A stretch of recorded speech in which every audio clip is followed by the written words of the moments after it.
आप महादेव के भक्त लग रहे हैं क्योंकि आपने लगाया हुआ है चंदन। और आज ब्लड बैंक को और डायलिसिस सेंटर को लेकर भी खबर ये है कि आप ओपनिंग कर रहे हैं।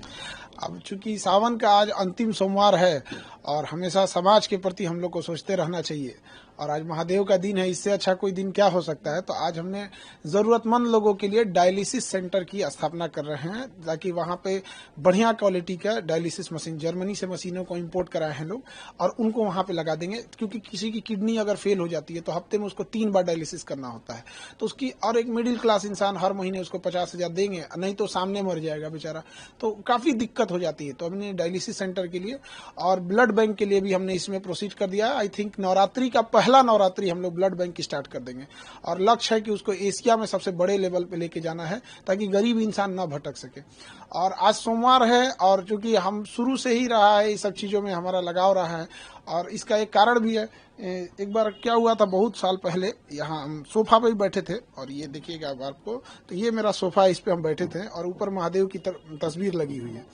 और जब बम चलाया था सब ना, तो इस दीवार के, इसी सोफा के गद्दे पे लग गया था। ये वाला सोफा नहीं था वहां पे, इस पे। तभी से हमको लगा कि नहीं, महादेव हमको बहुत मानते हैं, तो इसलिए उन्हीं का दिन सबसे अच्छा लगा। तो आज ही के दिन हमने इसकी घोषणा कर दिया, और अब इसको देखते हैं कैसे महादेव ले जाते हैं आगे। खान साहब लगता महादेव के भक्त हैं। हमको सबसे अच्छा जमता है। सबकी रिस्पेक्ट करनी चाहिए। आपने बोला कि एशिया का नंबर 1 बनाएंगे ब्लड बैंक और डायलिसिस सेंटर। देखिए, हमको ना इसको हर डिस्ट्रिक्ट पे ले जाना है, क्योंकि गरीबी किसी एक जगह पे नहीं है। तो धीरे धीरे करके हमको हर डिस्ट्रिक्ट पे लेके जाना है। स्टार्टिंग पटना से करेंगे, और उसके बाद वहां से हर डिस्ट्रिक्ट तक ले जाएंगे। और ब्लड बैंक को भी हम लोग ने लगभग हर डिस्ट्रिक्ट पे अवेलेबल कराएंगे। और खास करके अगर आप देखेंगे तो बिहार में तो अलग अलग ही है, बनारस में भी बहुत ज्यादा ब्लड का डिमांड होता है, क्योंकि बनारस के पास मेडिकल इंफ्रास्ट्रक्चर ठीक है, तो अगल बगल के लोग भी वहां जाते हैं इलाज कराने के लिए, बट वहां उनका कोई परिचित नहीं मिलता है। खास करके पटना में भी गांव से कोई आते हैं तो उनका कोई परिचित नहीं मिलता है, तो उनको ब्लड की बड़ी किल्लत हो जाती है, बेचारे रो देते हैं लोग यहाँ। इसीलिए हमने इसकी पहल की कि हमें समाज ने हमें कुछ दिया है तो समाज को लौटा के जाना है। यही एक मानव धर्म होता है। अन्यथा मतलब अगर समाज के काम ना आ सके तो क्या ही कर पाएंगे। और इसको धीरे धीरे हर एक डिस्ट्रिक्ट पे ले जाएंगे, ताकि कोई भी इंसान को एक भलाई हो सके, उसको समाज को एक अच्छा आउटकम मिल सके। खान सर, आप शिक्षक के साथ साथ आप समाज सेवक भी बनेंगे, क्योंकि एक समाज का अच्छा कार्य होगा। शिक्षक को हमेशा समाज को लेके ही चलना होता है, क्योंकि कहा जाता है हम शिक्षकों के बारे में कि हमारे गोद में निर्माण और विनाश दोनों पलता है। यदि हम बच्चों को अच्छी रास्ते पे दिखाएंगे तो कल को बच्चों में से भी एक लाखों बच्चे पढ़ते हैं, कोई प्रेरित होगा। तो छोटा मोटा ऐसे ही करके हम जब एक दूसरे का जब सहयोग करेंगे तो बहुत आगे जाएंगे। और सबको एक दूसरे का सहयोग करना चाहिए, क्योंकि गरीब को भी उतना ही जीने का अधिकार है जितना है अमीर को। लेकिन वो कई बार परिस्थितियों का मारा हो जाता है, और उसके खास करके मेडिकल फील्ड में काफी भुगतना पड़ता है। तो प्रयास यही है, अगर उनको ज्यादा अगर ऐसा होगा तो इन फ्यूचर हम उन लोगों के लिए, जो मतलब गरीब, जैसे अमीर लोगों के लिए तो मेदांता है, दुनिया भर के हॉस्पिटल है, क्या कमी है। 5 स्टार होटल को आजकल हॉस्पिटल पीछे कर रहे हैं सर, बट गरीबों के लिए उनमें भी हम लोग आगे इस पे प्रयास कर रहे हैं। कैसे ये वर्क करेगा ब्लड बैंक और डायलिसिस सेंटर आम पब्लिक के लिए, कैसे वर्क करेगा? अब इसको हम लोग आज तो मतलब न्यू रख रहे हैं हम लोग इस चीज को, क्योंकि आज महादेव का दिन है, और हमको लगता है कि कोई दिक्कत नहीं आएगा, महादेव साथ है। और वर्क ऐसे ही करेगा कि जैसे कोई भी गरीब आ रहा है बाहर से, अगर उसको डायलिसिस की जरूरत रहेगी या ब्लड की जरूरत रहेगी, तो उसको किसी भी परिचय की जरूरत नहीं है, और उसके लिए पैसा बाधा नहीं बनने देंगे। यही उद्देश्य है। अब बात करें, मुख्यमंत्री नीतीश कुमार है, उन्होंने ट्वीट भी किया, आज ही ट्वीट किया है, टीआरडी 4 और 5 को लेकर के डोमिसाइल नीति उसमें लागू। खान सर का क्या है? देखिए, डोमिसाइल नीति लागू कर देंगे ये, और इसमें एक और चीज उन्हें करना चाहिए था सप्लीमेंट्री रिजल्ट के लिए। तो एक होता है कि बच्चों को एक उम्मीद भी थी कि मुख्यमंत्री हस्तक्षेप किए तो सप्लीमेंट्री रिजल्ट भी दे देंगे, क्योंकि बहुत सारे बच्चों का लास्ट अटेम्प्ट है, और थोड़ा बहुत मान के चलिए वैकेंसी ही है, डेट ऑफ बर्थ की वजह से अगर किसी को छांट रहे हैं तो उसको ले लेते ना चाहिए। और डोमिसाइल, अब अधिकारियों को क्या हो गया है, 6 महीना ये लोग ने ठंडी, बरसात, गर्मी, मारा लाठी पुलिस से, गर्दनी बाग में 8-8 महीना से बच्चे पड़े थे सर, और आखिर उन्होंने मान ही लिया। तो बस यही कहते हैं कि अधिकारी लोग को क्या हो गया है। आप किसी चीज को मानते हैं 8 महीना, इससे क्या होती है, एक धारणा बन जाती है कि आप जानबूझ के खराब कर रहे थे। दूसरा कि कई बार ऐसी भी मुद्दे आएंगे जो शायद आपके बस का नहीं था, लेकिन आपने एक जो रूल सेट कर दिया कि भैया 8 महीना 9 महीना बाद आप मान ही जाते हैं यहाँ पे। तो ये सोचना चाहिए कि आपका हर एक डिसीजन आगे के लिए हो। लेकिन हाँ, ये बच्चों के लिए है, क्योंकि बच्चे जो कई समय से संघर्ष कर रहे थे, उनका ये बच्चों की जीत है। ये चुनावी साल है, तो इसलिए नीतीश जी ने भी किया है। हाँ, जो भी अब इसमें सप्लीमेंट्री भी दे देते तो बड़ा दिल से धन्यवाद करते, क्योंकि बड़ा रोते हैं सब बच्चे आके। अब बताइए 25-30 हजार की नौकरी के लिए कोई बड़े घर का बच्चा तो आएगा नहीं। तो ये सभी चीजें हैं, थोड़ा इसमें ज्यादा और सीरियस सोचना चाहिए।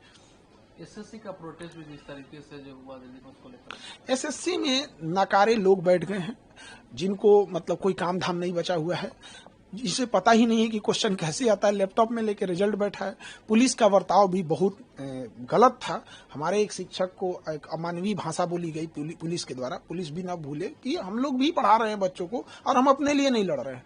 जो भी शिक्षक हैं आज भारत के एकजुट हुए हैं, अपने लिए नहीं, इन्हीं के लिए कर रहे हैं। जो संस्था ऑलरेडी ब्लैक लिस्टेड है, उसको एसएससी ने टेंडर कैसे दे दिया? मध्य प्रदेश में एडीक्यूटी को ब्लैक लिस्टेड श्रेणी में रखा जा रहा है। अब वो एडीक्यूटी यूपी और बिहार में एंट्री मारने के लिए सोच रही है, तो उसे यहां भी रोकना चाहिए और उस पर दोबारा विचार करना चाहिए कि बच्चों के भविष्य के साथ ना खेले।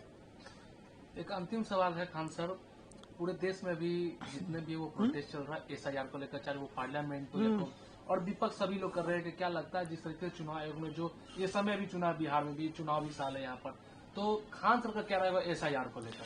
देखिए, चुनाव आयोग हो गया, सुप्रीम कोर्ट हो गया, ये जो संवैधानिक संस्थाएं होती हैं, ये राजनीति और पार्टी दलगत चीजों से ऊपर होती है। तो इनको कहीं ना कहीं इससे देश का भी साख जुड़ा होता है, तो इन्हें स्वतंत्र रूप से काम करना चाहिए। और थोड़ा मीडिया को भी इसमें सजग होना चाहिए।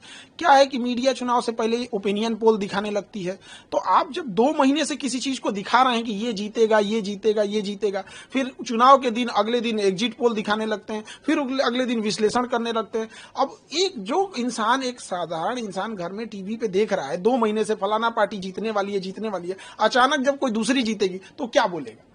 तो एक चुनाव आयोग पे इस पे रोक लगाना चाहिए कि भाई आप क्यों एग्जिट पोल दिखाएंगे, वो तो अपना ही रिजल्ट दे देगा यहाँ।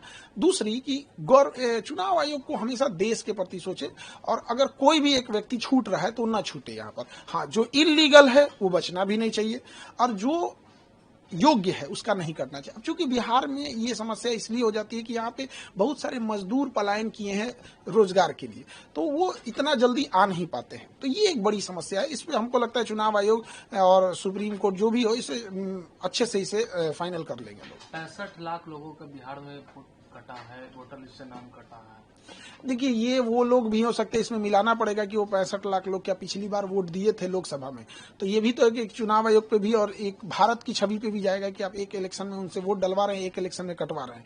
तो इसमें ये बात राजनीति और ये सब चीजों की नहीं है। एक वर्ल्ड हमें किस नजर से देखेगा, फिर हमारी रैंकिंग लोकतंत्र में कहाँ जाएगी। तो हमेशा ऐसा स्टेप होना चाहिए कि देश सर्वोपरि होनी चाहिए, राजनीति दल ये बाद की चीजें हैं। देश रहेगा तो सब रहेंगे, तो ये बड़ी जिम्मेदारी आती है, खास करके सुप्रीम कोर्ट, चुनाव आयोग जैसे। एबीपी गंगा, खबर आपकी, जुबान आपकी।